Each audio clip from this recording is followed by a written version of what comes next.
नमस्कार, मी गीताली विनायक मंदाकिनी. मी मिळून साऱ्याजणी मासिकाची संपादक आहे. मिळून साऱ्याजणी मासिकाने विद्याबाळ अध्यासन प्रकल्प 2 हाती घेतला आहे आणि या प्रकल्पामध्ये स्त्री चळवळ आणि मी या विषयावरती आपण विविध क्षेत्रातल्या व्यक्तींशी गप्पा मारतोय. आज आपल्याकडे एकदम आंतरराष्ट्रीय ख्यातीच्या डॉक्टर मंजिरी प्रभू आल्या. नमस्कार मंजिरीताई. तुमचा एकूण बायोडेटा बघून खरं म्हणजे मी पूर्ण हबकलेली आहे आणि मला काही त्याच्यातलं फारसं माहिती नाही वगैरे वगैरे, हे तुम्ही गृहीत धरा, पण आपण गप्पा मारूया. तर मला असं वाटतं की पहिल्यांदा स्त्री चळवळ तुमच्या आयुष्यात कधी आली? आता लहानपणापासून, आता एक तर मी खूप प्रिव्हिलेज्ड घरातून आलेली आहे. म्हणजे आम्ही 4 बहिणी आणि 1 भाऊ आणि खूप लाडात वाढलो. आणि पण भाऊ एकुलता एक म्हणून कायमचं त्याला एक प्रेफरन्स वेगळ्या तऱ्हेचं होतं. आणि आम्ही 4घी जणी पण पुरुषासारखेच वाढलो. म्हणजे अगदी त्याला आपण म्हणजे मला एक चांगला असं एक अनेक्डोट आठवला की माझ्या आईला एकदा कुणीतरी विचारलं आम्ही लहान असताना की तुम्हाला किती मुलं, तर ती म्हणाली 4 मुली आणि 1 मुलगा. तर ते म्हणाले बापरे असं ते म्हणालं. ते आईला म्हणाले. मग आई म्हणाली बापरेची गरज नाही, उद्या ह्याच माझ्या मुलासारखे पण पुढे जातील, असं माझ्या आईने तेव्हाच सांगितलं. तर हे आईमधलं जे एक धाडस होतं किंवा ती ज्योतिषी आणि अशी एक खूपच म्हणजे त्या काळात तिने, म्हणजे हे मी आता 60 वर्षापूर्वी आणि एक 55 पूर्वीचं सांगते की वर्षापूर्वीचं सांगते की आम्हाला इंग्लिश मीडियममध्ये घातलं. आणि पुण्यात नाही, आम्ही मूळचे खरे मुंबईचे आणि मुंबईवरनं आईला पुणं खूप आवडायचं. खूप कादंबऱ्या वाचल्या होत्या आणि पुण्याबद्दल, पुण्याविषयी म्हणून एक वेगळं एक रोमॅन्टिक पुणं म्हणून असं आईला वाटायचं. म्हणून आम्ही पुण्यात आलो. आणि पुण्यात आल्यानंतर आम्हाला आईनी सगळ्यांना अगदी आवर्जून इंग्लिश मीडियम म्हणजे कॉन्व्हेंट स्कूलमध्ये घातलं. आणि वडील काय करत होते? वडील बिझनेसमॅन होते. आणि तेव्हा कोकणातनं आम्ही आलो होतो मूळचे वगैरे, त्याच्यामुळे टीका खूप झाली आईवर की किरिस्ताव करतेस का काय मुलांना वगैरे असं काहीतरी. पण आईने जे तेव्हा धाडस दाखवलं, म्हणजे गोईंग अगेन्स्ट एंटायर क्लॅन फॅमिलीला धरून आम्हाला जे काही शिक्षण दिलं, आम्ही सेंट जोसेफ स्कूलमध्ये होतो, तर त्याच्यातून मला डेफिनेटली मला जाणवतं की माझ्या आयुष्याचा अख्खा प्रवाहच बदलला. आणि ते आईचं जे धाडस होतं ते ऑटोमॅटिकली आमच्या 4घी जणींमध्ये आलं. त्याच्यामुळे आम्ही मुली तर ह्या भाषेत जर स्त्री पुरुष काय म्हणतात ते समता म्हणायची, तर ती तेव्हाच सुरू झाली होती. भाऊ कसा होता या सगळ्यात? भाऊ सर्वात लहान नाही, भाऊ सगळ्यात मोठी बहीण, मग भाऊ, मग आम्ही 3घी जणी. म्हणजे मुलग्यासाठी म्हणून मुली नाही झाली? नाही. आणि आमचं बालपण खूप छान गेलं. म्हणजे आम्ही असं, आम्हाला बाहेरच्या लोकांची गरजच भासली नाही कधी. आम्ही एवढे टाईट ग्रुप होतो बहीण भावंड म्हणजे. आणि त्याच्यातून भावाला थोडंसं ऍडजस्ट करायला लागलं, कारण का मुलीमध्ये सगळ्या बायकांमध्ये ते त्याला करायला लागलं. पण आलं म्हणजे तसं आम्ही मोठे होत गेलो. आणि हे जे काय म्हणजे तेव्हापासून आपण वेस्टमधलं ब्रा बर्निंग खूप ऐकायचं. म्हणजे मी जेव्हा कॉलेजमध्ये होते तेव्हा ते खूप मोठं चालायचं की ब्रा बर्निंग, वेस्ट म्हणजे फेमिनिझम काय वगैरे. आणि मी कायमचा विचार करायचे की एम आय अ फेमिनिस्ट, हा प्रश्न मी स्वतःला पहिल्यापासून विचारलाय. आणि I think I am. Good. अरे वा. कारण बऱ्याच वेळेला असं होतं की अशा ज्या सगळ्या सेलिब्रिटीज असतात आणि खूप काहीतरी कर्तव्यगारी केलेली असते, त्या म्हणतात I am not a feminist. तर म्हणजे ते सगळं एका अर्थाने चळवळीचे फायदे त्यांना मिळालेले असतात. बरोबर आहे. आणि मला for me feminism is equality. दोघांनी व्यवस्थित सगळं समांतर सगळं मिळायला पाहिजे. आणि the freedom to choose basically हे माझ्या दृष्टीने फेमिनिझम आहे. आणि माझा जर आयुष्याचा प्रभाव पाहिला तर आय हॅव चोजन.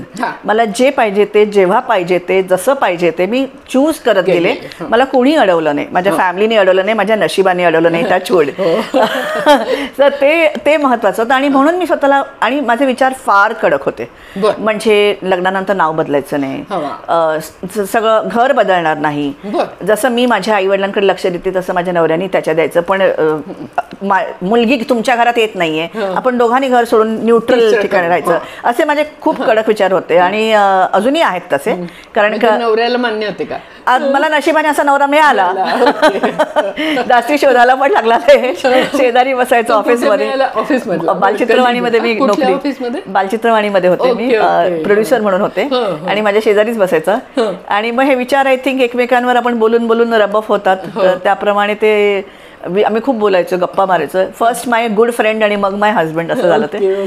त्याच्यामुळे एक्स्ट्रीमली लकी, टचवूड. बट म्हणून मला ऍक्टिव्ह फेमिनिझम कधी करायला लागलं नाही, माझ्या ते स्वभावातच होतं. आणि मला लोक म्हणायचे अगं तुझे विचार बदल नाही तर नवराच मिळणार नाही, हे सुद्धा बोलून झालंय लोकांनी मला. किंवा तू जर नाव नाही बदललं तर मग कसं होईल, मग त्यांना चालेल का. मग मला म्हणायचं मला मुलंच नको आहेत, कारण का मला फार असं वाटायचं की ह्या जगात मुलं आणण्याची गरजच नाहीये. तर असे विचार माझे होते की जे एका नॉर्मल आपण आपल्या भारतीय फॅमिली संस्थामध्ये कधीही चालले नसते, असे माझे विचार होते. पण आले असले तरी बोलण्याचं धाडस लागतं, कारण आले असतील बऱ्याच जणांच्या मनात ना, पण एवढं प्रेशर असतं की बोलत नाही. बरोबर आहे. किंवा मला जेव्हा मूल नको होतं तेव्हा माझ्या आईकडे येऊन घरी येऊन सांगायची की तिला एक तरी मूल व्हायला द्या. मग आई म्हणायची तुम्ही सांभाळणार का, ती नाही म्हणते तुम्ही का मागे लागलाय. म्हणजे अशा टाईपचे लोक प्रेशर आणतात. आणि पण मी ते कधी प्रेशर घेतलं नाही. आणि नकळत हे सगळं जे काय माझ्या आयुष्यात घडलं ते सगळं माझ्या पुस्तकांमध्ये आलं. म्हणजे माझ्या पुस्तकांमधले जे फिमेल कॅरेक्टर्स आहेत ह्या सगळ्या स्ट्रॉंग बायका आहेत. म्हणजे विक्टिम तुम्हाला सापड, विक्टिम नेहमी पुरुषच असतात. आणि स्त्रिया जे मेन फिमेल कॅरेक्टर्स आहेत ते जेवढे स्ट्रॉंग असतात ते towards the end of the book अजून स्ट्रॉंग होतात. म्हणजे ॲस्पिरेशनल कॅरेक्टर्स, त्यांचं जर्नी वगैरे ते of course they learn lessons and all that, पण त्या विक्टिम्स नसतात कधी. म्हणजे विक्टिम मोड मध्ये जात नाही, कधीच नाही. आणि मे बी हा मला कायमचं मी माझ्या बिपिन म्हणजे माझे मिस्टर नेहमी म्हणते की कदाचित मला हे जे नॉर्मल आयुष्य आहे बायकांचं ते जे मला कधीच समजलं नाही. त्याच्यामुळे लोक मला म्हणतात did you break any glass ceiling, and I realise I don't have a glass ceiling. You know हा माझा एक ड्रॉबॅक म्हणा किंवा व्हॉट एव्हर म्हणा, तो माझ्या पुस्तकातून कमी दिसतो. म्हणजे की जिथे आपण एक म्हणजे जसं आपण काही गोष्टी घेतो की एक बाई एका अनहॅपी मॅरेजमध्ये ट्रॅप्ड आहे, मग ती त्यातनं बाहेर पडते. हे जे एम्पॉवरमेंटच्या गोष्टी ह्या अशा असतात त्या माझ्याकडे कधी आल्याच नाहीत, कारण का मी ते पाहिलंच नाहीये. म्हणजे माझ्या इमिजिएट सर्कलमध्ये पाहिलेलं नाही आणि माझ्या इमॅजिनेशनमध्ये तर नाहीच नाहीये. त्याच्यामुळे माझे कॅरेक्टर्स एम्पॉवर्डच असतात. तर इमॅजिनेशन मध्ये नसणं हे एका अर्थाने तुम्ही खूप क्रिएटिव्ह असणं आणि आपलं जग निर्माण करणं अशी. म्हणजे एकाने असं एक तुम्हाला म्हटलंय असेल कोणी की तुम्ही वास्तव कुठे आहे, तुमचं काय चाललंय, म्हणजे असं पण होतं ना तुम्ही लिहिताय आणि ऍक्च्युअल तुम्हाला माहिती आहे का ग्राउंड रियालिटी काय आहे वगैरे, म्हणून अशा अर्थाचं नाही. त्या संदर्भात ग्राउंड रियालिटी कमीच आहे मला, कारण का जे चळवळ जिला आपण म्हणतो, चळवळीमध्ये ज्या ज्या लोकांना ते अनुभव घ्यायला म्हणजे ज्या बायकांना त्रास होतो हे मी जास्ती जवळून पाहिलेलं नाहीये. आणि माझ्या आयुष्यात पण ते आलं नाही. म्हणजे मला जसं हवं तसं करता यायला लागल्यामुळे मला ते स्ट्रगल नाही मिळाली. म्हणजे जी चळवळीसाठी जी स्ट्रगल लागते प्रत्येक घरातनं बाईला करायला लागतं की मी नोकरी करणार, मग तो नवरा म्हणतो नाही, किंवा मुलांमुळे खेचले जातात वागे, की मग प्रवास करायला येत नाही. मग आपण अशा गोष्टी वाचतो की तिथे नवरा बायकोचे करिअर्स क्लॅश होतात वगैरे. ह्या सगळ्या गोष्टीत मला कधी पडल्याच नाही. म्हणजे I got a very clear path to my life. आणि मला याच्यातलं वैशिष्ट्य असं वाटतंय की असा एक सुखासीन आणि कम्फर्ट झोन मिळाल्यानंतर काही वेळेला बायका अशा होतात की त्या कम्फर्टमध्ये इतक्या इनफ होऊन जातात आणि अशा सुखासीन आपण म्हणतो तसं. बरोबर. पण तुमची क्रिएटिव्हिटी जास्ती वेगळ्याच दिशेला त्यामुळे जात नाही. त्याच्यामुळे डेफिनेटली झाली, कारण का एक तर माझे विचार क्लिअर होते एकदम. म्हणजे there're no two thoughts in my head की मला काय करायचंय. आणि त्याला जर काही आड आलं असतं तर मी त्याला ओलांडून गेले असते. नशिबाने ते करायला लागलं नाही मला. त्याच्यामुळे एनर्जी तिकडे गेली नाही. एक्झॅक्टली, ती माझी वाया नाही गेली ती एनर्जी. आणि एका सरळ मार्गी मला जसं हवं तसं. आणि सपोर्ट घरातून, नवऱ्याकडनं, आईकडनं, भावंडांकडनं, सगळ्यांकडनं खूप मिळालं. फ्रेंड्स खूप एनकरेज करतात. तर त्या सगळ्याचा म्हणजे डेफिनेटली फायदा झाला. आता तुमच्या लिखाणामध्ये तुम्हालाच असं जाणवतं की अरे हा अशी मॅच्युरिटी अशी येत गेली, किंवा यामुळे येत गेली, यामुळे वैविध्य आलं, यामुळे डेप्थ आली, असं तुम्ही जेव्हा तुमच्या लिखाणाचा विचार करता तेव्हा कसं तुम्हाला दिसतं एकूण? नाही, डेफिनेटली आपण प्रवास खूप करतो, नोकरी करतो, सिच्युएशन्स असे येतात की काही काही घडतं आयुष्यामध्ये आणि तुम्हाला लक्षात म्हणजे लोक भेटतात, त्याच्यातनं मॅच्युरिटी येत जातेच. आणि लोकांचं आपण बघतोच काय चाललंय ते वगैरे. पण तरी सुद्धा हे मला माझ्या लिखाणारी कायमचं ॲक्युझेशन आहे की मी रिअलिस्टिक लिहित नाही. म्हणजे मी हे सगळे अनुभव घेतलेले आहेत, त्यातनं मला सार काढायचं ते काढते, पण मी माझ्या स्टोरीज त्याच्यावर बेस करत नाही किंवा कॅरेक्टर्स त्याच्यावर बेस करत नाही. त्या वेगळ्याच दिशेने इमॅजिनेशन मधनं जात असतात. पण डेफिनेटली कळतं माझं पहिलं पुस्तक आणि आत्ताच्या पुस्तकामध्ये फरक तर आपल्याला जाणवतो की मॅच्युरिटी आलेली आहे, वयोमानाने येतेच, लँग्वेजची येते, सगळ्याची येते. आणि तुम्ही फिरला एवढं त्याच्याही येते. फिरलो की आपल्याला माणसं भेटतात, सगळ्या तऱ्हेचे अनुभव येतात, तर त्यातनं डेफिनेटली मॅच्युरिटी येते. आणि कल्चर म्हणजे असं जे तुमच्याविषयी असं म्हटलं गेलं की कल्चर, हिस्ट्री वेगवेगळ्या देशातली, याचं कुठेतरी तुम्ही एक ब्रिजिंग करणं असं केलं. तर ते करत असताना हिस्ट्री हा तुमचा आणि कल्चर असा हा म्हणजे अकॅडमिक तुमचं काय शिक्षण आहे? माझं मी MA फ्रेंच झाले आणि माझं मेजर इंग्लिश लँग्वेज होतं. आणि त्याच्यानंतर मी सोशल कम्युनिकेशन मीडियाला सफाया पॉलिटेक्निकला 1 वर्ष होते. म्हणजे आमच्या फॅमिलीमध्ये कला आणि फिल्म्स आणि ह्याचंच खूप वातावरण होतं. म्हणजे आमचे लहानपणचे खेळही असेच होते की एक कोणतरी भाऊ डिरेक्टर, कॅमेरामॅन बनायचा, एक डिरेक्टर बनायचा, मी ॲक्ट्रेस बनायचे, हे असंच होतं सगळं. त्याच्यामुळे आपोआप माझा त्या दिशेला गेले मी. आणि म्हणून माझा 1 वर्षाचा जेव्हा सोशल कम्युनिकेशन मीडिया झाला कोर्स, तेव्हा मला बालचित्रवाणीमध्ये प्रोड्युसर म्हणून नोकरी लगेच लागली.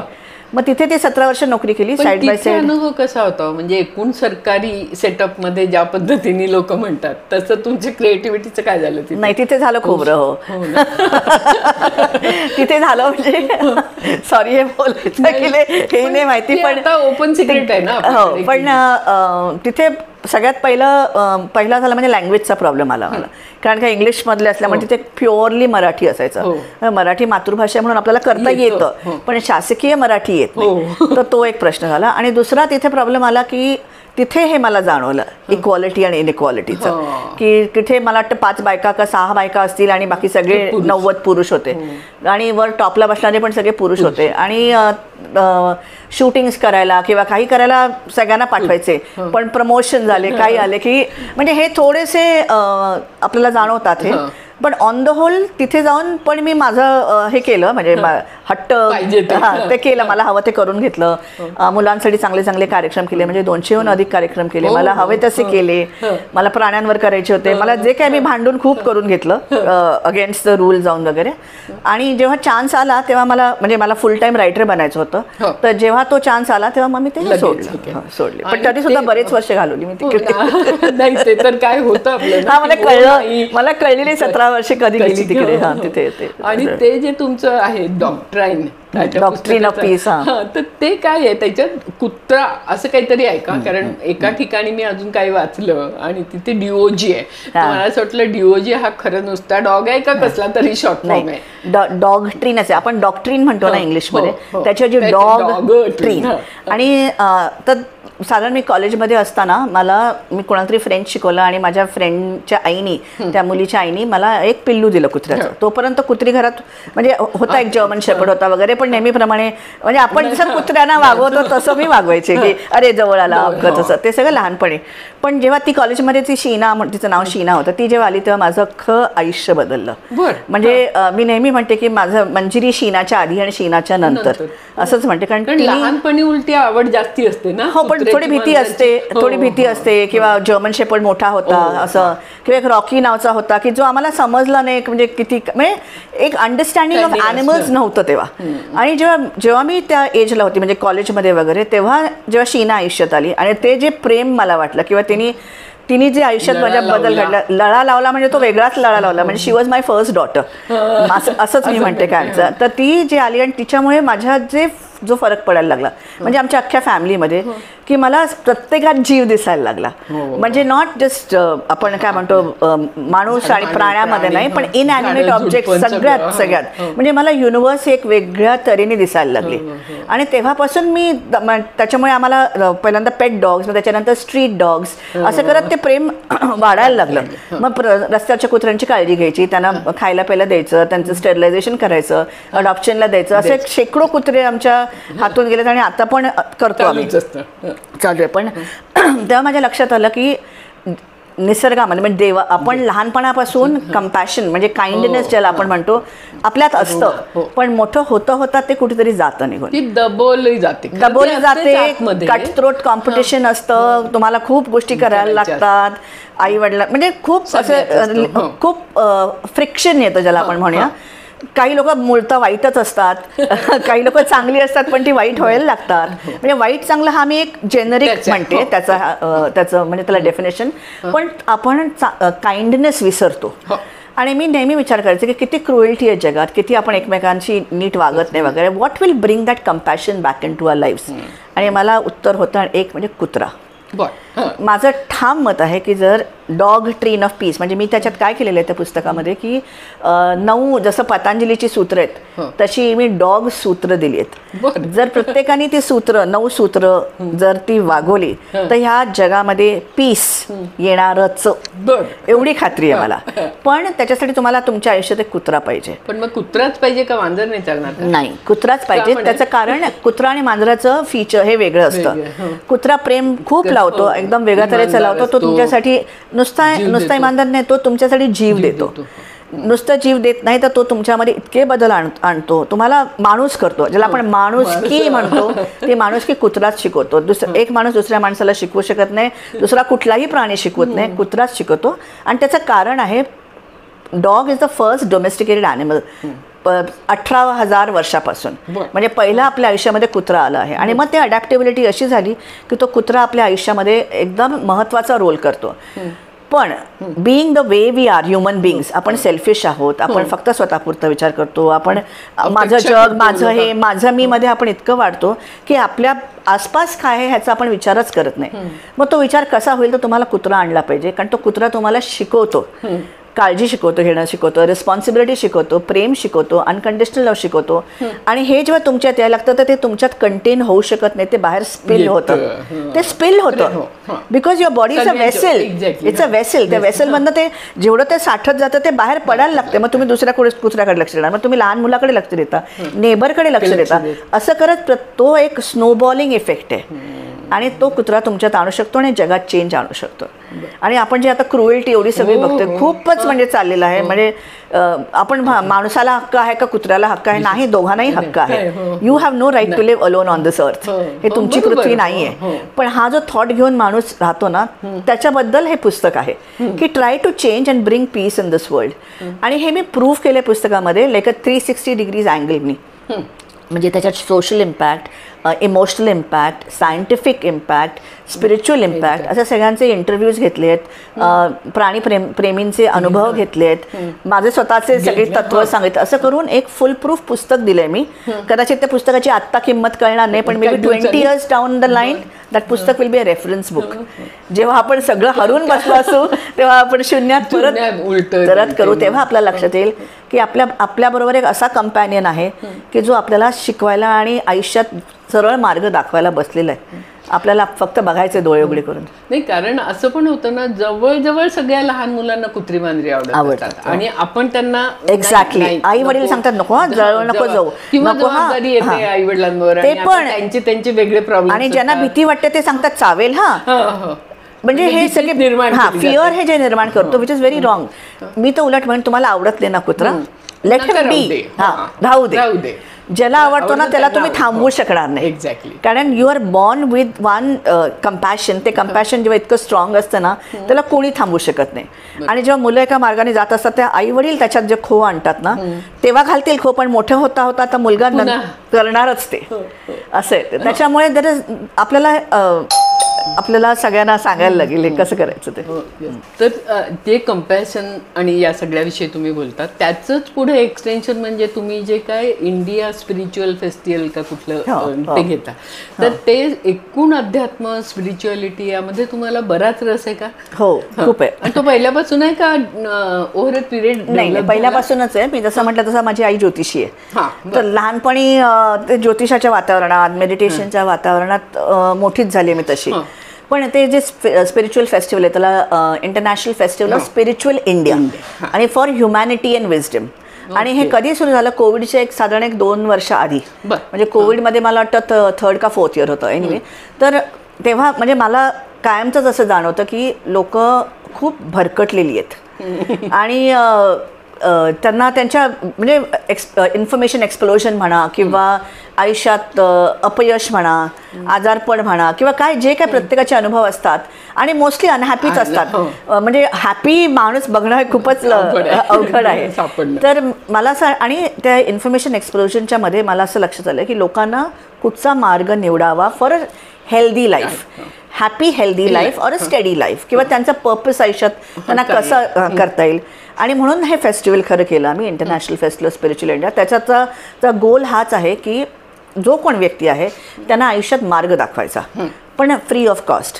तर आमच्या तिथे त्या 3 दिवसामध्ये वर्कशॉप्स असतात फ्रॉम एव्हरीवन. मग ईशा फाउंडेशन असेल किंवा अजून कुठले जे काय आर्ट ऑफ लिव्हिंग असेल त्या सगळ्यांना आम्ही इन्व्हाइट करतो. किंवा सेशन्स ऑन मेडिटेशन तर आहेच, योगा मेडिटेशन ते तर झालंच, पण breath work, past life regression, hypnotism, crystal therapy, सगळं जे काय सगळं आम्ही 3 दिवस त्यांना फुल त्यांच्यासमोर एक आराखड्यासारखा मागतो. किती जण असतात तेव्हा त्या फेस्टिवलमध्ये? जाऊन नसतात? नाही, जाऊन येऊन असतात. म्हणजे साधारण एक 70-80 लोक येऊन आपलं ज्ञान देतात. घेणारी लोक असतात हजारांमध्ये, आणि त्यातनं त्यांना मार्ग मिळतो की मला काय चालू शकेल, आणि मग then they take that forward. आणि हा त्याचा गोल होता की तुम्हाला बाबा हे आम्ही देतोय, come and you choose what you want in life. आणि लोक येतात आणि घेतात.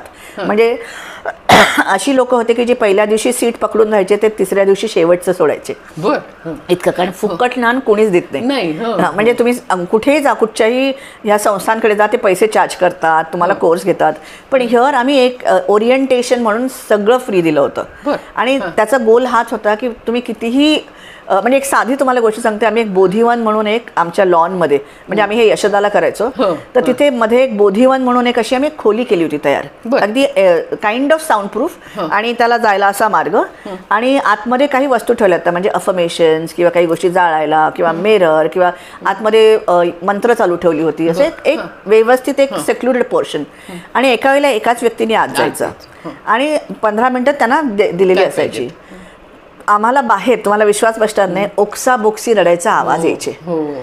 म्हणजे लोकांमध्ये इतकं साठलेलं आहे आतमध्ये, ते कुठे काढायचं, कोणाला सांगायचं, आयुष्यात हे म्हणजे ह्यातनं मार्ग कसा काढायचा. इतके त्रासलेली लोक आहेत, आणि there no one to help, किंवा देअर टू मच हेल्प. मग म्हणजे इतकं कन्फ्युजन आहे की कुठे जायचं हेही कळत नाही.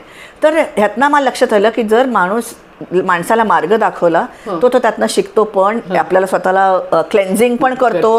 ही knows what to do, but you have to give him, show him the path. या हिशोबाने ते फेस्टिवल केलं. पण हे आमच्या घरात भरपूर चालतं, म्हणून मला असं वाटलं की करावं. नाही, कारण याच्यामध्ये असं जे आहे ना, म्हणजे आपण असं म्हणतो की अध्यात्माविषयीचा एक रिअल आध्यात्मिक असणं, म्हणजे जेन्युइन अशा अर्थाने रिअल म्हणते मी, आणि एक नुसतंच त्या अध्यात्माच्या नावाखाली काहीतरी चालू असणं. आणि विशेषतः आपल्या देशात ते खूप दिसतं, त्याच्यातून शोषण होतं त्याच्यामुळे, आणि विशेषतः बायकांचं जास्ती होतं. तर त्याच्याविषयी कधी तुम्ही विचार केला आहे का? नाही, ह्या विषयांवर तिथे चर्चा असायची ना, डेफिनेटली, की खरं स्पिरिच्युअलिटी काय, रिलिजन आणि स्पिरिच्युअलिटी मध्ये काय, म्हणजे चर्चा सुद्धा चालायच्या सगळ्या. किंवा तुम्हाला म्हणजे आता राजयोग, योग मध्ये वेगवेगळे प्रकार आहेत, जो तो आपला माझा चांगला म्हणतो, ह्यातलं खरं काय तुम्हाला करायचं, असे खूप चर्चा तिथे व्हायच्या. म्हणजे ते आहे. पण ज्याला आपण एक मेडिटेशन घेऊन तुम्हाला हिमाचलमध्ये जाऊन, आपलं हिमालयमध्ये जाऊनच तुम्हाला मेडिटेशन करायची गरज नाही, हे त्यातलं खरं त्यातलं तात्पर्य. तुम्ही रोजच्या तुमच्या जीवनामध्ये स्वतः करू शकता, लोकांच्या अनुभवांना पण शिकू शकता. म्हणजे आम्ही इन्स्पिरेशनल सेशन्स पण ठेवले होते. फॉर एक्झाम्पल आम्ही ठेवलं होतं की पोलीस, की हे रोज आपण म्हणतो ना की स्वतःला प्रोटेक्ट करा, तर पोलीस रोज खून, रक्त, दरोडे हे सगळे रोज बघतात, रोज त्याच्यावर काम करतात, जवळून बघतात, आणि परत संध्याकाळी आपल्या फॅमिली बरोबर खाऊन पिऊन आनंदी राहतात. हे कसं करू शकतात ते? ह्याला एक अध्यात्माचा प्रकारच म्हणतात, डिटॅचमेंट. सो एक वेगळ्या तऱ्हेचं आहे. त्याच्यामुळे हे जे सगळे आपण लोकांना माहिती असतात, पण जेव्हा हे सांगता आणि त्याला कोरिलेशन, त्याला एक एक्झाम्पल्स देतात, तेव्हा त्यांना आपोआप स्वतःचा विचार करायला कळतं.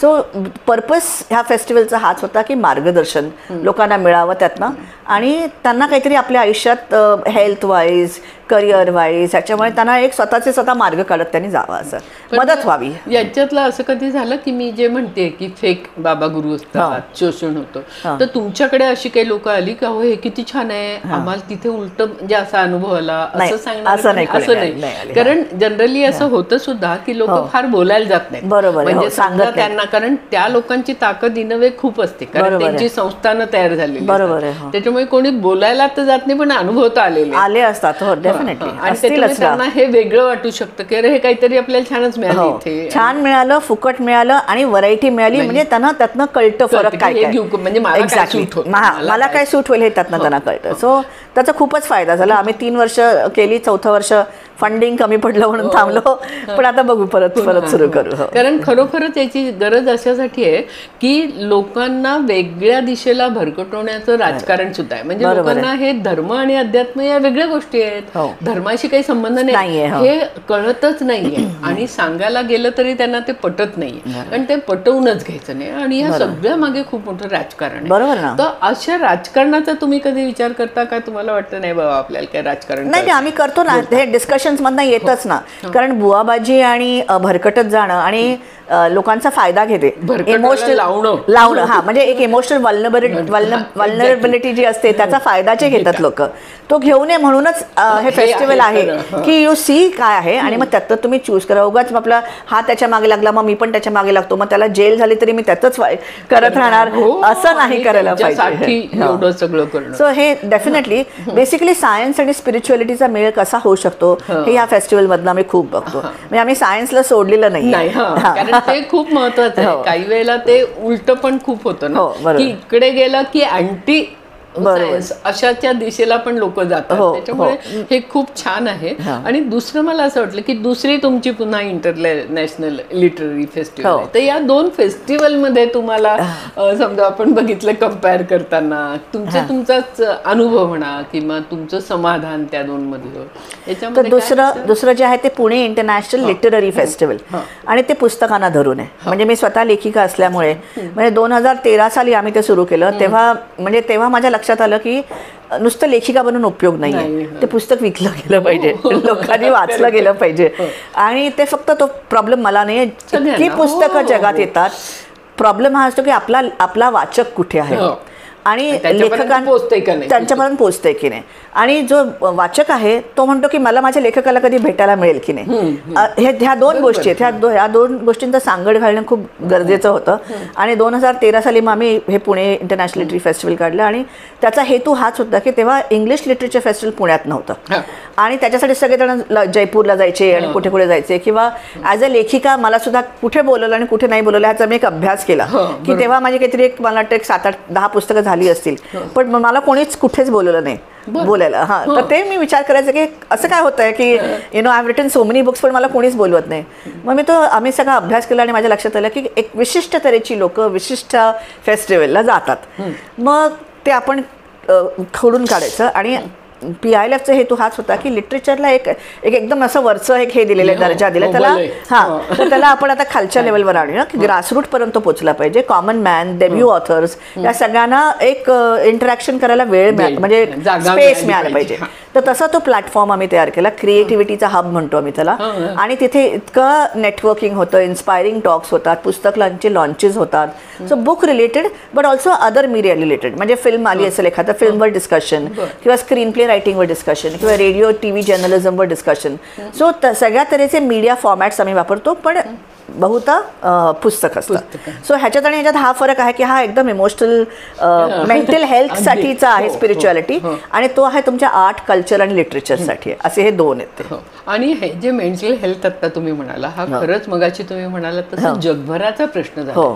आणि तो सगळा कंझ्युमरिझम नंतर व्यक्तिवाद आणि दहशतवाद अशा सगळ्याशी खूप रिलेटेड आहे. त्याच्यामुळे हे तुमचं जेव्हा लेखन सगळं चालू त्या लेखनाच्या वेळेला असं झालं का की दहशतवाद काहीतरी हल्ला झाला कुठतरी आणि खूप मोठं नुकसान झालं, लोक खूप घाबरली किंवा कुठतरी खूप युद्ध झालं, म्हणजे आता जे 2-4 वर्ष चालू आहे तसं. तर त्यानंतर तुम्ही काहीतरी असा विचार करताय की नाही मला ही थीम घ्यायची आहे बरं का आणि यावरती मला काहीतरी खूप खोलात शिरून जायचं आहे. मग तिथे सायकोलॉजिकल पण असेल, सोशल असेल, पॉलिटिकल असेल, सगळं सर्व रिलेटेड. हा, तसं माझे हजबंड बिपिन मला सारखा सांगतो की तू काहीतरी असं लिही, टेररिझमला धरून लिही, वर्ल्ड ह्याला धरून लिही. मी नेहमी म्हणते की जो माझा विषय नाही किंवा पिंड नाही. हा, पिंड नाहीये माझा, पिंड नाहीये, कारण का मी मिस्ट्री नॉवेल्स लिहिते, मी सस्पेन्स थ्रिलर्स लिहिते. पण माझ्या पुस्तकांच्या मागचा हेतू हा आहे की एंटरटेन करायचा. म्हणजे मी आय डोंट क्लेम की मी माणसाला बदलायला निघाले थ्रू माय बुक्स. किंवा थोडा रिलीफ पाहिजे, तुमच्या डोक्याला काहीतरी चालना पाहिजे. आणि माझं हे म्हणणं आहे की मिस्ट्री नॉव्हेल्स म्हणजे मिस्ट्री हा जॉनर जो आहे हा मोटिवेशनल जॉनर आहे. म्हणजे ते तुम्ही जे मगाशी स्पिरिच्युअल म्हणालात ते माझ्या पुस्तकांमध्ये पण आहे. कारण मी माझा गोल इतका क्लिअर आहे की की माझ्या प्रत्येक पुस्तकातनं जरी मी मिस्ट्री आणि मर्डर आणि ह्याच्याबद्दल लिहिलं तरी प्रत्येकाची थीम पीस, कंपॅशन आणि हीच आहे. काहीतरी मेसेज नाही, हाच मेसेज असतो की जगात जागतिक पीस पाहिजे. म्हणजे जागतिक पीस पाहिजे, मिळून मिसळून राहा, काइंडनेसनी राहा. तर ह्याच्यासाठी मी एक एंटरटेनिंग नॉवेल तयार करते की जे तुम्हाला वाचताना चांगलं वाटलं पाहिजे, ग्रिपिंग वाटलं पाहिजे, थोडंसं डिस्टर्ब झालं पाहिजे, खूप म्हणजे थोडंसं खूप तुमच्या आयुष्यात हालचाल नको आहे मला, थोडंसं शिफ्ट पाहिजे तुमच्या थिंकिंगमध्ये. हा माझा हेतू आहे आणि त्याच्यासाठी मी काम करते. Now if I have want to write a novel which is go to change किंवा bring about such a message, मला त्याच्यासाठी स्पेशल काम करायला लागेल. कारण का दिस इज माय नॅचरल मी, हे मी नॅचरल आहे. जर मला असं एखादं नॉवेल लिहायचं की आता वॉर बद्दल लिहायचं काय, मला रिसर्च खूप करायला लागेल. मी ह्यांच्यासाठी सुद्धा खूप रिसर्च करते, मी एन्जॉय करते. पण हा रिसर्च मी एन्जॉय करते कारण मी ट्रॅव्हल करते, मी त्या देशांचं त्यांचं कल्चर बघते, त्या लोकांना भेटते, त्यांचं फूड काय असं बघते, त्यातले सगळे क्लूज बीज कुठे काय घालता येतील का बघते, आर्किटेक्चर बघते. So I enjoy that whole process. असं जर काय घ्यायचं जर टेररिझम तर त्याचा रिसर्चच वेगळा होईल आणि I don't know if I enjoy that research. आणि बेसिकली जे तुम्ही लिहाल ते तुम्हाला स्वतःलाच जर एन्जॉय नाही केलं तर केवळ काहीतरी सिरियस लिहून जगात बदल आणण्यासाठी that shouldn't be a writers thing. म्हणजे मी त्यातली पाहिजे तसे मी ती नाही. बट हॅव्हिंग सेड दॅट मी असं म्हणणार नाही की मी ते कधीच करणार नाही. म्हणजे मला असंच वाटतंय की ज्या म्हणजे तळमळीने तुम्ही पीस आणि याच्याविषयी बोलताय त्या तळमळीतूनच तुम्हाला कुठला तरी म्हणजे आपण टिपिंग पॉईंट म्हणतो ना तसा कुठला तरी एक पॉईंट असा आयुष्यात येऊ शकतो की नाही मला हे सांगायचंय. हे मला अशा स्वस्थ राहणाऱ्या लोकांपेक्षा जे सफर झाले आहेत वॉरमधून, दहशतवाद, त्यांच्या मनापर्यंत हे भिडेल. जे करतात त्यांच्या मनापर्यंत ऑलमोस्ट इम्पॉसिबल, पण तरी असतात ना माणसं. थोडंसं वेगळ्या स्टाईलचं पुस्तक लिहिलेलं आहे मी, त्याचं नाव आहे revolt of the lame brain. It's a dystopian book. Dystopian म्हणजे फ्युचरमध्ये कधीतरी आता अजून 100 वर्ष जरा असं कधीतरी घडणार आहे असं परत माझा क्लेम आहे ॲज अन ऑथर. तो तुम्ही घ्या किंवा नका घेऊ. तर त्याच्यात असं आहे की थोडंसं जग वेगळं आहे. तेव्हा त्या जगामध्ये आपण माणसं जी आहोत त्यांचं वय 16 वर्षापर्यंतच असतं. 16 इयर्सला टर्मिनेशन डेट असतो त्यांचा. पण त्यांचं 1 वर्ष हे 6.5 वर्ष आपली आहेत. म्हणजे पहिल्या वर्षी त्यांना 7 लँग्वेजेस येतात, दुसऱ्या वर्षी ते जॉब करतात, तिसऱ्या वर्षी त्यांचं लग्न होतं, गव्हर्नमेंट जॉब होतं, सगळं सिस्टमॅटिक त्यांचं असतं. ब्रिलियंट ब्रेन्स आणि टेक्नॉलॉजीनी रिडल जग असतं. हे भावना काही नाही, फक्त करत राहायचं. आणि अशा एका जगात जेव्हा आता आपण आहोत, जर व्यक्ती जन्मली म्हणजे ती जन्मते झीनिया नावची आणि तिचं आयुष्य 80 पर्यंत जाऊ शकतं. पण ऑल दीज असे जे असतात त्यांना लेम ब्रेन म्हणतात. लेम ब्रेन म्हणजे आपण ज्याला रिटार्डेड म्हणतो, आपण ज्यांना रिटार्डेड म्हणतो तसं आपल्याला ते लेम ब्रेन म्हणतील. तर अशा परफेक्ट वर्ल्डमध्ये जेव्हा आपल्यासारखी लोक जन्मतात तेव्हा काय होऊ शकतं, हे जग अख्खं इम्बॅलन्स होऊ शकतं. आणि म्हणून त्या जगामध्ये ही जी झीनिया असते ती रिव्होल्ट करते, कारण they are all born with termination dates. म्हणजे त्यांना 10-12 वर्ष झालं की मारून टाकतात, कारण का दे कॅन नॉट लिव्ह 80 पर्यंत होऊ शकत. कारण हे स्वतःच 15-16ला जातात सगळे निघून, त्याच्यामुळे ह्यांना कसं काय जगायला देणार म्हणून ते टर्मिनेशन डेट्स. मग हिला कळतं की अरे मी एक नॉर्मल म्हणजे आय एम लाईक दिस, मी अजून खूप जगू शकते, मला मारून काय टाकतात, म्हणून ते रिव्होल्ट करतात. या सगळ्यातनं हेच सांगायचं आहे की माणसाने कितीही प्रगती केली, कितीही टेक्नॉलॉजीने प्रगती केली, पण माणसाचा मूळ स्वभाव बदलत नाही. त्याच्यामध्ये रेप सीन आहे, त्याच्यामध्ये वॉर आहे, त्याच्यामध्ये सगळं आहे. हे जे तुम्ही म्हणताय टेररिझम आहे, सगळं त्या पुस्तकात. इट्स अ ट्रिलॉजी 3 पुस्तकांमध्ये. आणि त्याच्यात ही झीनिया मेन आहे, 10 वर्षाची मुलगी आहे. She is the main character. It's not a children book. Okay, अडल्टसाठीच आहे, मेसेजेस सगळे अडल्टसाठी आहेत. पण हा जो सगळा विषय तुम्ही आता मला म्हणाला टेररिझम, वॉर, मी एका वेगळ्या पद्धतीने मांडलाय. सो तो फील होतो मला की मला काहीतरी सांगायचंय, पण मी वेगळ्या तऱ्हेने सांगते. आणि त्याचं अट्रॅक्शन खूप जणांना असतं. डेफिनेटली मिस्ट्री आणि सायन्स फिक्शन हा एक वेगळाच एक फॉर्मॅट आहे. त्याच्यामुळे पुढे जगात काय होणार आहे, माणसं आर्म्स हे होणार का, त्याची लँग्वेज काय असेल, पण त्याच्यामध्ये आपण कसं त्याच्यात काय करू शकतो असा हा सगळा तो मांडलेला आहे. 3 पुस्तकं आहेत ती. पहिलं झालंय, अजून 2 व्हायची आहेत. पण ते सुद्धा लिहायला मला खूप म्हणजे त्रास झाला, कारण मी सायन्सवाली नाहीये आणि मला सगळं तो माणसं कशी वागतील इमॅजिन करून, त्यांची लँग्वेज कशी असेल, सायन्स कधी डेव्हलप झालं असेल 100 वर्षापासून आता, कसे जगात बदलले, ह्युमनॉइड्स असतील का नाही, रोबोटचं काय झालं असेल, क्लोनिंग किती मागे पडलं असेल, हा सगळ्याचा जो सायंटिफिक अभ्यास करायला लागतो तो त्याच्यात घालायला लागला मला. सो मला तर मगाशी रिसर्चचा मी बोलले की जेव्हा आपण एक पुस्तक घेऊ त्याचा रिसर्च तुम्हाला किती अपील होईल ते सगळ्यात महत्त्वाचं असतं, आणि ते अपील झाल्याशिवाय आपण लिहूच शकणार नाही. म्हणून मी कदाचित तो विषय घेईन पण वेगळ्या तऱ्हेने मांडेन. जसं मी म्हटलं, may not be the terrorist war book typical, but may be तो विषय घेऊन एका वेगळ्या तऱ्हेने मांडेन. बरोबर. आणि तुमचं PhD कशात आहे म्हटलं? माझं PhD कम्युनिकेशन सायन्समध्ये. पण तेव्हा आम्ही फिल्म रिलेटेड खूप करत होते, त्याच्यामुळे रोल ऑफ विमेन, तुम्ही जे फेमिनिझम म्हणालात, इन हिंदी फिल्म्स. आणि स्त्री म्हणजे डू फिल्म्स एप रियालिटी और डज रियालिटी एप फिल्म्स, असं ते होतं. ते खूपच इंटरेस्टिंग आहे त्या याने ना. मला असं वाटलं की आत्ता आपण हे सगळं मिस्ट्री आणि असं सगळं बोलतोय, याच्यामध्ये आत्ताची जे कृत्रिम बुद्धिमत्तेचं एकूण जे काय चाललंय आणि आता घोडदौड होणार त्याची असं दिसतंय, तर त्याच्याविषयी तुम्ही काय अभ्यास केला आहे किंवा तुम्ही काय म्हणजे त्याच्याविषयी तुमची कल्पना AI नी काय होणार? हो, AIचं घेतलेलं आहे मी already revolt of the liberal मध्ये. पण अपार्ट फ्रॉम दॅट आता सध्याचं जर पाहिलं तर मी आत्ताच कुठेतरी वाचलं की आता पब्लिशर्स AI रिलेटेडच पुस्तकं काढतात. म्हणजे ते से की ह्याची गरजच, लेखकांची गरजच नाहीये आणि ही AI रिलेटेड पुस्तकं आहेत आणि ती डेफिनेटली चांगली असतील.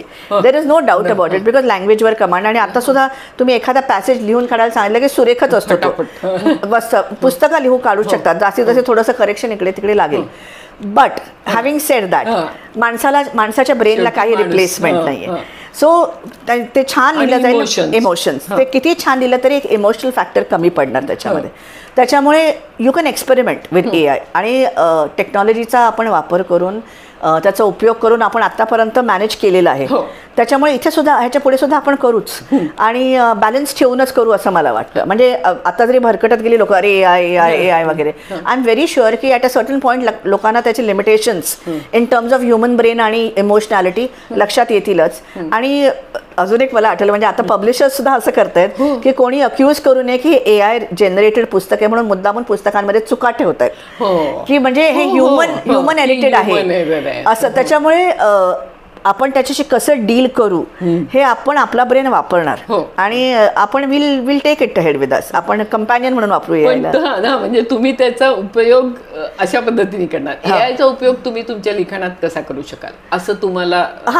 हो आहे ना. मग डेफिनेटली तुम्ही म्हणजे आता फॉर एक्झाम्पल मी समजा एखादा मला एक लेटर लिहायचं असेल आणि मी AIच्या वापरून ते लिहून काढलं, लेटर घेतलं, I am quite sure it will be a good letter.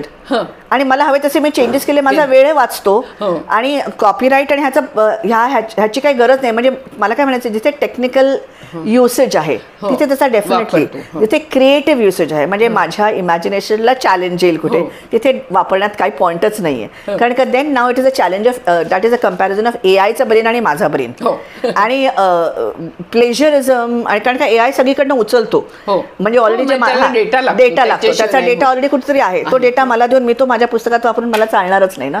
त्याच्यामुळे I have to be very careful as a writer to use that. But technically म्हणजे फॉर एक्झाम्पल कंपनीजमध्ये पॉवर पॉईंट प्रेझेंटेशन असतील, रिपोर्ट्स लिहायचे असतील, this has become so much easier. फटफट तुम्ही फक्त थोडंसं काय डेटा दिला तर तुमचा अख्खा रिपोर्ट तयार होऊ शकतो. सो त्याचे उपयोग पण आहेत आणि ते कसे करायचे आपण ठरवायला. तर तुमचं हा प्रोफेशन आहे, म्हणजे तुम्ही जसं म्हणाल तुम्हाला फुल टाईम लेखक व्हायचं होतं, तर याच्यामध्ये आर्थिक गणित कसं असतं? ते हा प्रश्न नाही विचारला तरी चालला असतं.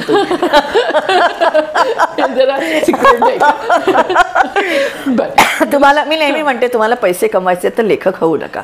म्हणजे कारण लोकांना निदान काय म्हणतो आपण, मिसगाईड नाहीये ना, अजिबात नाही. लेखन हा एक अतिशय एक पॅशनचा विषय आहे आणि तुम्हाला म्हणजे म्हणून तर मी नोकरी केली ना इतकी वर्ष.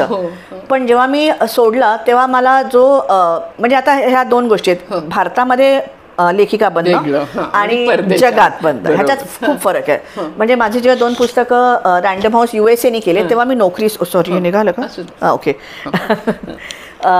तेव्हा मी नोकरी सोडली. मला एवढा चांगला ॲडव्हान्स मिळाला, म्हणजे आय थॉट की आय कॅन डू इट. पण जेव्हा मी इंडियामध्ये पब्लिश केलं तर मला वाटलं परत नोकरी करूया आता. सो असं आहे ते. पण द थिंग इज दॅट लेखन हे कायमचं पॅशनेट लोकच लिहितात आणि थोडंसं ते वेडच असायला लागतं. आणि वेडाच्या म्हणजे वेडीच माणसं असतात ती, कारण का तुमचं कोणी वाचो न वाचो, पब्लिश करो न करो, लेखक ते लिखाण होतच होतं. सो इट्स लाईक एक पुस्तक जेव्हा जन्माला यायला लागतं तर ते मूल ते जन्माला येतच. त्याचं पुढे काय होणार आहे काय होणार नाही ह्याचा आपण विचार करू शकत नाही. पैशाच्या बाबतीत ज्यांना पैसे कमवायचे त्यांना खूप मार्ग आहेत, लेखन हा मार्ग नाही. Okay, unless you really are JK Rowling किंवा अजून काय असेल तर.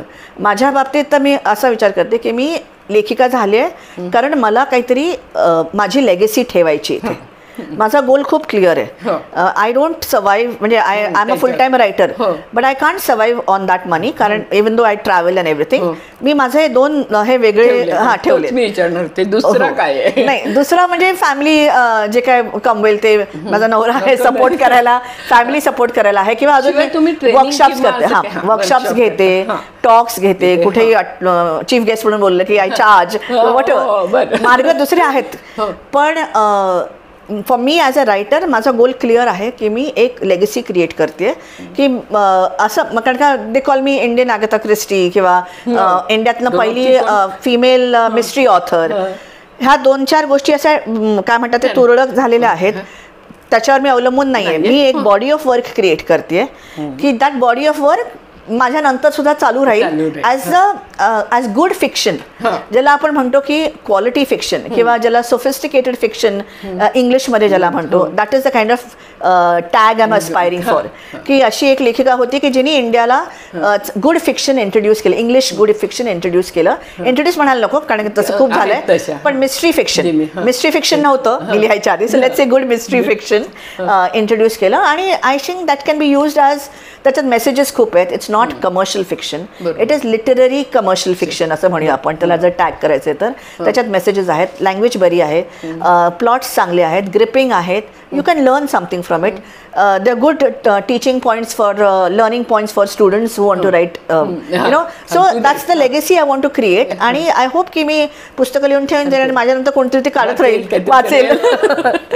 आणि भारतात म्हणजे जसं तुम्ही म्हणालात की कोणी फारसं बोलवत नाही लेक्चरला किंवा अशाचं, पण परदेशामध्ये बऱ्यापैकी तुमचं जाणं येणं असतं आणि मग तिथे रिस्पॉन्स चांगला असतो जास्ती, असं वाटतं का? की म्हणजे लेखकांच्या विषयी सन्मान असणं, त्याची किंमत असणं हे आपल्या इथे जास्ती आहे का परदेशात जास्ती वाटतं का? असं काही नाही, दोन्हीकडे. इंग्लिश लिटरेचरला परदेशी जास्ती आहे. म्हणजे मला हे मराठी आणि इंग्लिशमध्ये कायमचं जाणवतं. म्हणजे मराठी लेखक सुद्धा वेगळ्या तोऱ्यात असतात कायमचे, जे इंग्लिश लेखक अफोर्डच करू शकत नाहीत. म्हणजे तो जो तोरा एक मराठी लेखकाचा असतो, म्हणजे मी खूप वेळा पाहिलंय, मी आपली अशी बसलेली असते पण ते असे एकदम अशा मी कोणतरी ग्रेट आहे असा असतील, ग्रेट नाही म्हणत नाही, मी चेष्टा करत नाहीये. पण मला सांगायचं की तो एक कॉन्फिडन्स जो असतो ना, तो समाजाने दिलेला असतो, तो मराठी लेखकांना दिलेला आहे पण इंग्लिश लेखकांना दिलेला नाही. पण ती म्हणजे मला थोडं याचं आश्चर्य सुद्धा अशासाठी वाटतंय कारण आपल्याकडे खरं इंग्लिश विषय जरा हाय आहे आणि मराठी किंवा आपली थोडी इन्फिरियर वाटणं किंवा म्हणजे, तर तसं कसं होत नाही जास्ती, पोचत नाही असं असावं असं मला वाटतं. पुस्तक पोचत नाही. मे बी मराठी वाचक हा एक मराठी वाचक एक ठरलेला असतो. ते एक त्या तऱ्हेने कविता असेल किंवा काय असेल ते वाचत असेल, it's easier to reach a Marathi audience असं मी म्हणेन. आणि इंग्लिश लेखक हा इंडियाभर असतो. हा फरक एक महाराष्ट्र आणि इंडियाचा आहे, स्प्रेड झालेला आहे. आता इंडियामध्ये 1% पॉप्युलेशनला जरी इंग्लिश लिटरेचर पोचत नाही, इंग्लिश वाचक जरी 1% म्हटला तो लाखात, 1% म्हणजे लाखात, त्याच्यामधला 1000-2000 लोकांनाच जर फक्त पोचत असतील पुस्तकं तर there is no audience at all readership. त्याच्यामुळे हजारात मराठी वाचणं आणि तुरळक शेकड्यामध्ये इंग्लिश वाचणं ह्याच्यात फरक पडतो. पण तुम्ही जराशी बॉर्डर क्रॉस करा आणि इंग्लिश देशांमध्ये जा, तिथे इंग्लिश लेखकांना किंवा मिस्ट्री जॉनरला मान वेगळा आहे. म्हणजे एक साधं उदाहरण देते. मी 2 ठिकाणी माझी 2 पुस्तकं घेऊन गेले होते, म्हणजे इन्व्हाइट होतं मला. एक म्हणजे बाउचेकॉन म्हणून USA मध्ये मोठं मिस्ट्री कन्व्हेन्शन आहे. मग तिथे 2000 फक्त मिस्ट्री ऑथर्सच येतात, बाकी जगभरातले येतात आणि युअर इन्व्हायटेड देअर. आणि मी एक आपली काहीतरी 20-25 पुस्तकं घेऊन गेले होते बरोबर, कारण तिथे तेव्हा नव्हती माझी पुस्तकं. तर माझं सेशन झाल्यानंतर माझी सगळीच्या सगळी पुस्तकं विकली गेली. People were interested in knowing. खूप म्हणजे त्याला I felt like an author. म्हणजे जो आपल्याला एक ऑथर म्हणून एक मान हवा असतो तो मला तिथे मिळाला. आणि मग माझ्या लक्षात आलं की इथे मिस्ट्री रायटिंगला आपल्याकडे मायथॉलॉजी खूप वाचलं जातं. Mahabharata mythology, Mahabharata mythology, Mahabharata mythology, आणि त्याचे हजारो व्हर्जन्स, त्याचे हजारो इंटरप्रिटेशन्स करावेत, नाही म्हणत नाही मी, प्रत्येकाचं आपली एक आवड असते, पण त्याच्या पलीकडे पण जाऊन काहीतरी आहे. There is other literature in India which needs to be read, आणि जे आपले इंडियन वाचक वाचत नाहीयेत.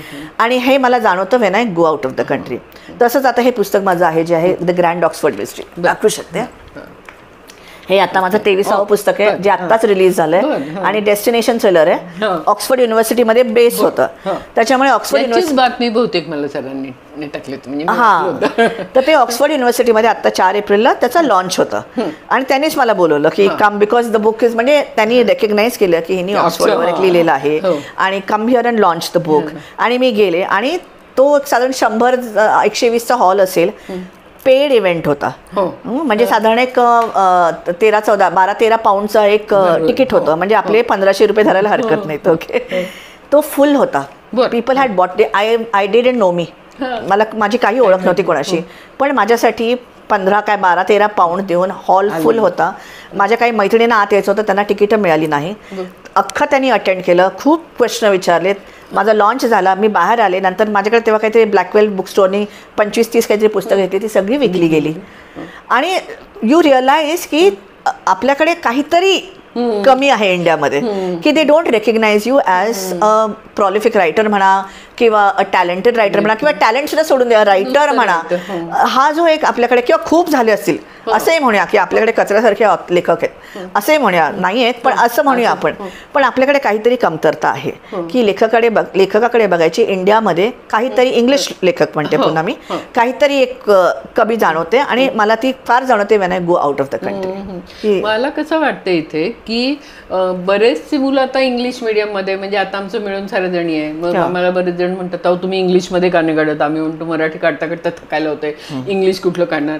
पण म्हणजे लोक हे काही काही वेळेला एक्सक्यूज म्हणून म्हणत असतात का की आम्ही नाही मराठी वाचत नाही, ते मराठी वाचत नाही, इंग्लिशही वाचत नाही, असं आहे का? म्हणजे आता असंही असू शकेल. आणि आपला इंडियन ऑडियन्स जो इंग्लिश वाचतो ते म्हणतात आम्ही इंडियन ऑथर्स वाचत नाही, आम्ही फक्त परदेशी ऑथर्स वाचतो, कारण त्यांना तो वेगळाच गंड असतो. एक्झॅक्टली. आपलं जे एक व्हाईट काय म्हणायचं त्याला, कॉलोनियल ऑब्सेशन आहे, तो अजून गेलेला नाहीये. त्यांना वाटतं इंग्लिश ऑथर्सने इंग्लिश येतच नाही.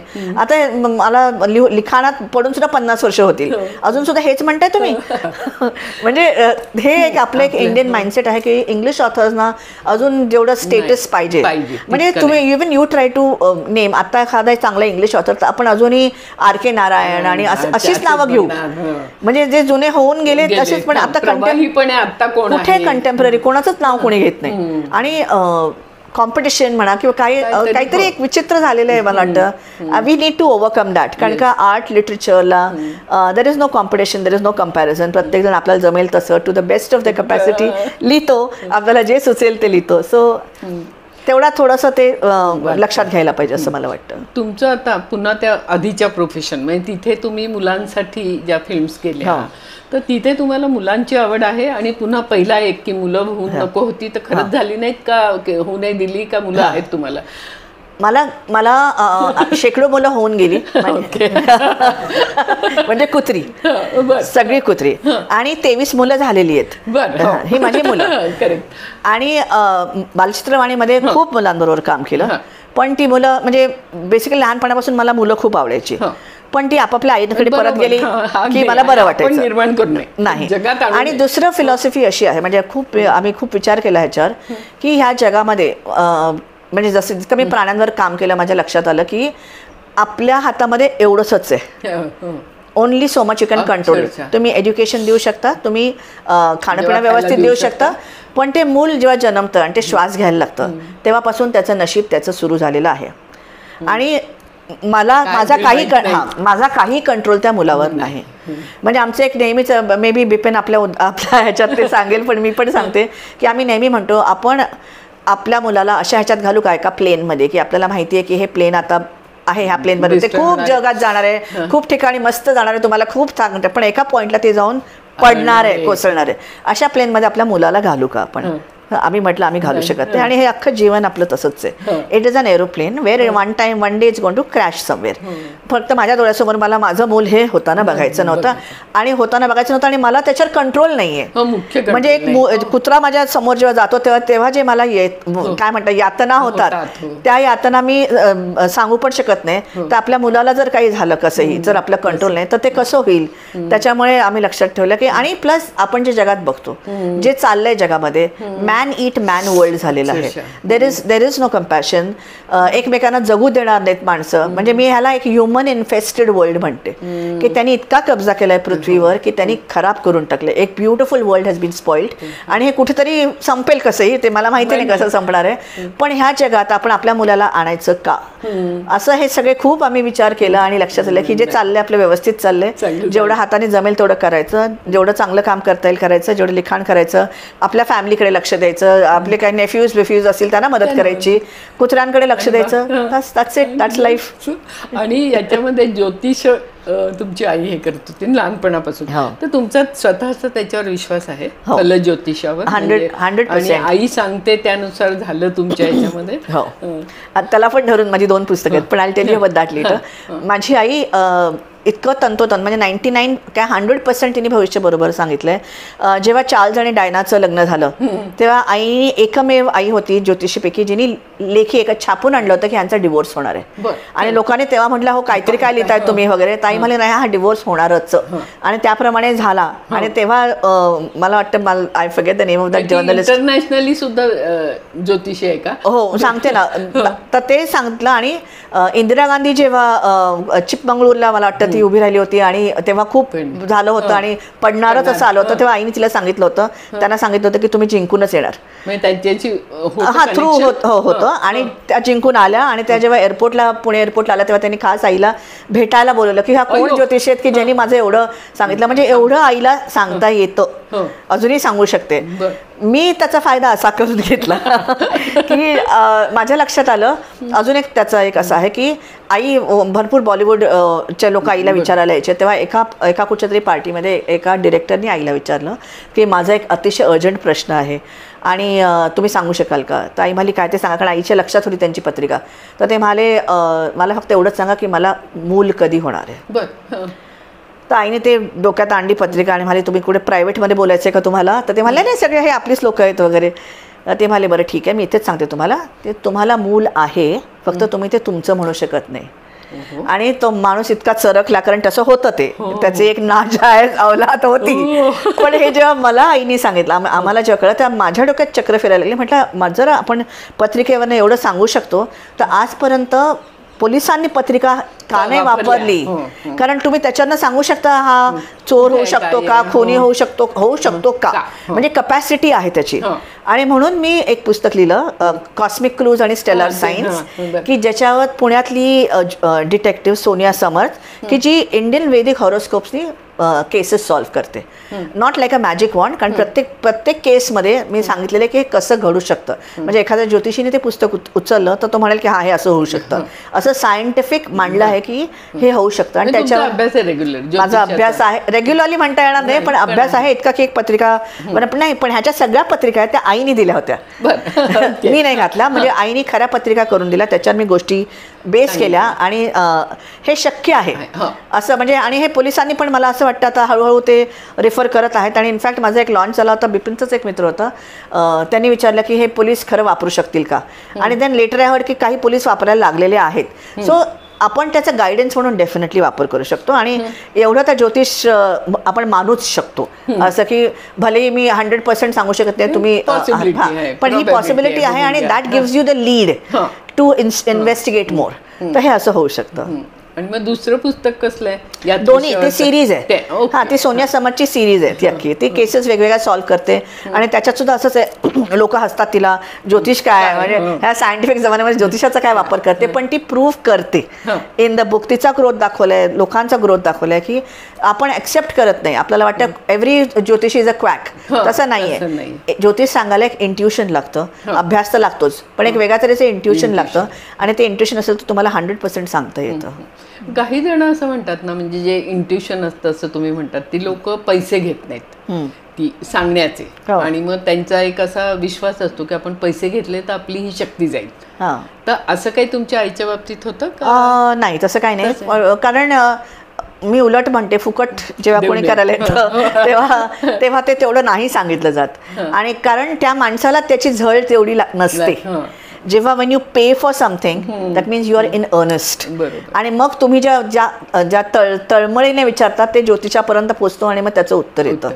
पण तुम्ही सहज बरं सांग माझं कसं आहे असं होतं, मग ते कॅज्युअलीच बघितलं जातं असं आहे ते. कारण का त्याला ती पत्रिका अख्खी डोळ्यासमोर आणायला लागते, त्याचे ग्रहांचे कॉम्बिनेशन्स बघायला लागतात, त्याची स्थिती काय, आपलं काय दशा चालू आहे, महादशा चालू आहे, ते सगळं बघायला लागतं. त्याचे परस्पर कुठला ग्रह कोणावर बघतोय त्याचा मॅथमॅटिक्स समजायला आणि करायला त्याला एक मॅथमॅटिक्स वेगळं आणि इंट्युशन वेगळं, तर त्याचं कॉम्बिनेशन करायला त्याला हे अभ्यास येतो. त्याच्यामुळे आता पुढे तुमचा काय प्लॅन आहे, भविष्यात काय काय करायचं आहे?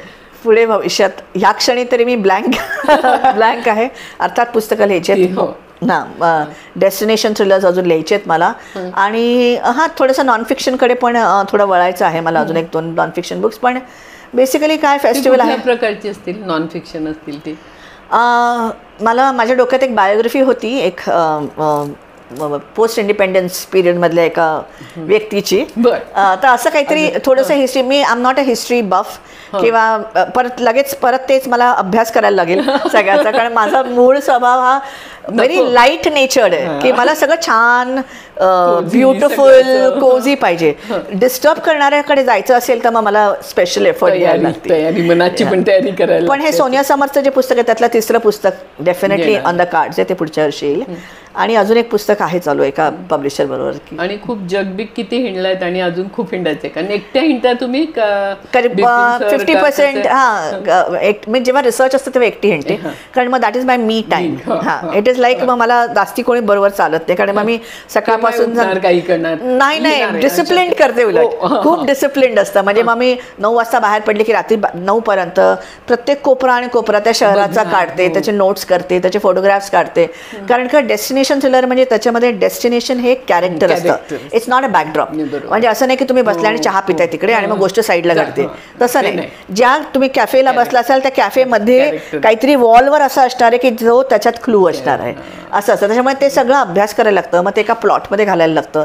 आणि हे सगळं प्लॉट जो आहे तो तिथेच जन्मतो, त्या देशातच जन्मतो. म्हणजे इथून गोष्ट मी तिकडे नेत नाही, ती गोष्ट तिकडेच जन्मते. म्हणून प्रत्येक डेस्टिनेशन थ्रिलर हे एक वेगळं असतं, कारण ते त्या सॉइल मधनं आलं असतं, त्या देशाच्या ह्याच्यातून.